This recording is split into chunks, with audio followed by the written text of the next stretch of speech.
Eni chenrogi duto kanyakla biro duoko chien kwan rawere magamo kendo lando kutego. Steve Biko, Ramogi TV.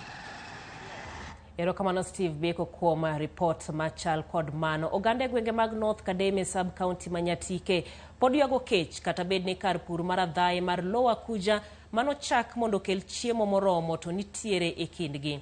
Jojuma nolimo Kadem kendo miyowa lipodni.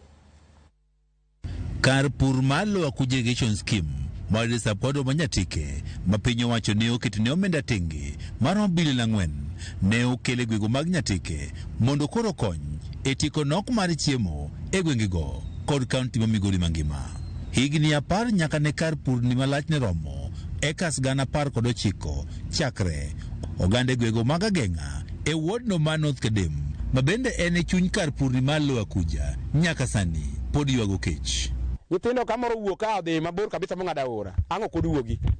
Nyathi mis gimi puonje kokoleo kochiemo ng'ama denyo puonjore bokunji ma japuonj puonjo. Kendo en kech maleyo. Mandalo moko yande wakwayo kony ka kuom national government. Ubiro matin, county government okelo chiemo matin. To chiemo mabiro kaka relief ok nyal pidho piny kaka North Kadem. Giwacho ni kech maliyo osemiyo kata mokuom nyithindgi ok nyal dhi sikul e yo makare. Ka japuonj dhi e klas yudo ka kuom gigi 20, 30, 50, 20 komis moko duogo. Moko nyole onyoro ni dhi manyo gima gicham gi mama gi baba. Ma nyo chandowa nyaka sama koro nyo wabedo gi junior secondary school ka. Nyo wadwa ni wadak kodgi ka ikich miye gi richo kichiemo. Puothe manyo wanogo wanoko ema nyo wachako go tedo nego ka. To nikech wane kama tek dago gi kano waneno kochimo kodwa kama koro kwadhi nyalo. Ywak ni osekelo penjo mopogore opogore nikech igeno ni nyaka sani gwego mag North Kadem ne onego bed ni nitie kod chiemo moromo nikech gintiere kod pi moromo kendo ginyalo keto geno margi mana e koth kende e wechego mag pur. Kata kamano, jotend siasa kaachiel kod jodak e gwego mag North Kadem wacho ni kech pod kayogi nikech kar purne mar lowa kuja koro pok oket mondo koro ti kaka ne gigeno.